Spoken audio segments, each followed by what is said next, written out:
Kate, la duchesse de Cambridge et le prince William ont marqué une étape étrange sans Meghan Markle et le prince Harry, a déclaré un commentateur royal, affirmant que ce n'était pas comme il l'avait imaginé.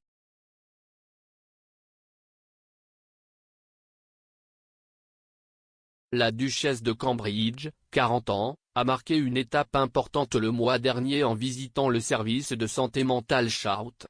Le service d'assistance par messagerie texte gratuite 24 heures sur 24 et 7 jours sur 7 a atteint plus d'1 million de conversations avec des personnes ayant besoin d'aide pour leur santé mentale.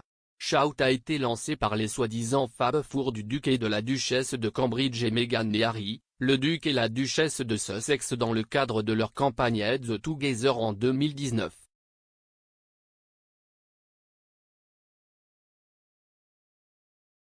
Lors de la visite de Kate au centre de Shout, elle a félicité les bénévoles et les a remerciés pour leur travail acharné.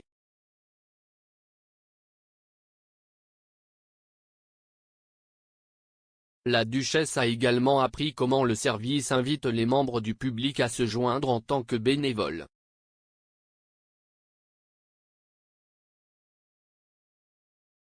L'utilisation de Shout, qui fonctionne 24 heures sur 24, a augmenté de 140% depuis le début de la pandémie.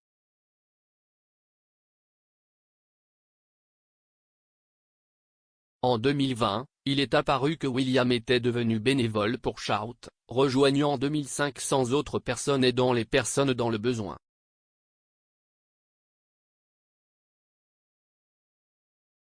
Cette année-là, Harry et Meghan ont annoncé leur intention de se retirer de leurs rôles royaux.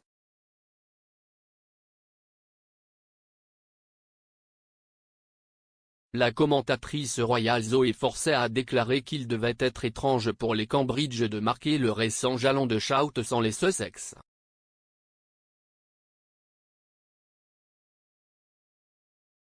L'éditeur de fonctionnalités en ligne du Daily Mirror a affirmé que ce n'était probablement pas la façon dont ils envisageaient le moment historique.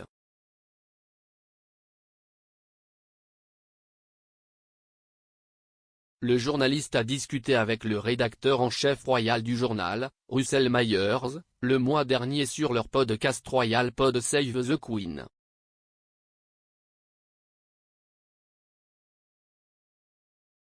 Madame Forcey a déclaré, « C'était une si bonne idée et le voir si bien est fantastique. »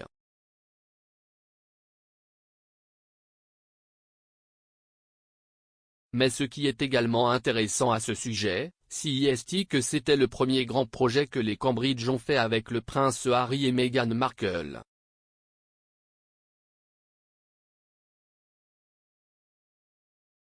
C'était la première entreprise Fab Four.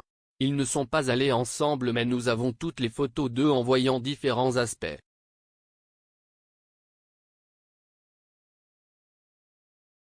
Donc, ça doit être assez étrange, je suppose, pour Kate et William de célébrer cette étape importante.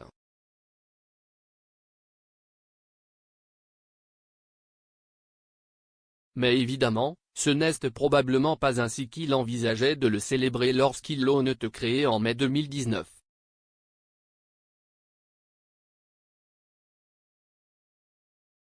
Monsieur Myers a déclaré, « Tout semblait si simple à l'époque lorsque nous parlions des Fab Four.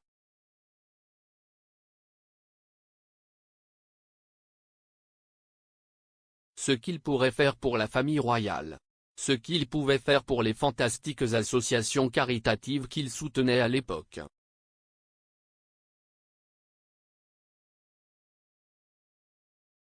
Et bien sûr, il y a eu beaucoup d'eau sous le pont depuis lors.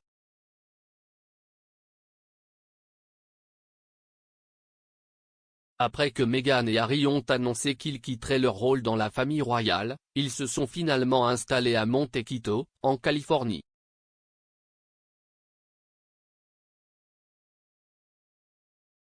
Dans leur nouvelle vie aux États-Unis, les Sussex ont poursuivi leur engagement envers le travail caritatif et humanitaire.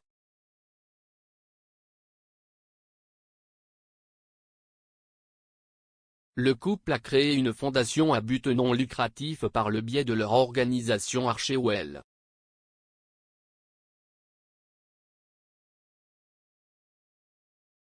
Comme William et Kate, Harry a également gardé la santé mentale comme l'une de ses principales causes.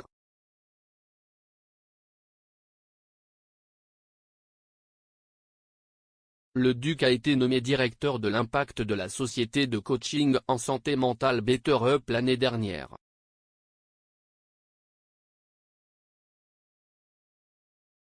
Monsieur Myers a déclaré que le monde n'avait pas trop vu Meghan et Harry récemment.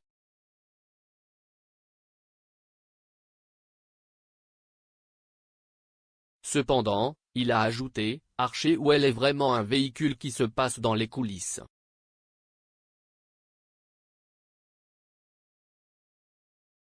Et si vous allez lancer une organisation caritative mondiale, je suppose que ce n'est pas une tâche facile à réaliser du jour au lendemain, surtout lorsque vous sortez tout juste de la pandémie mondiale.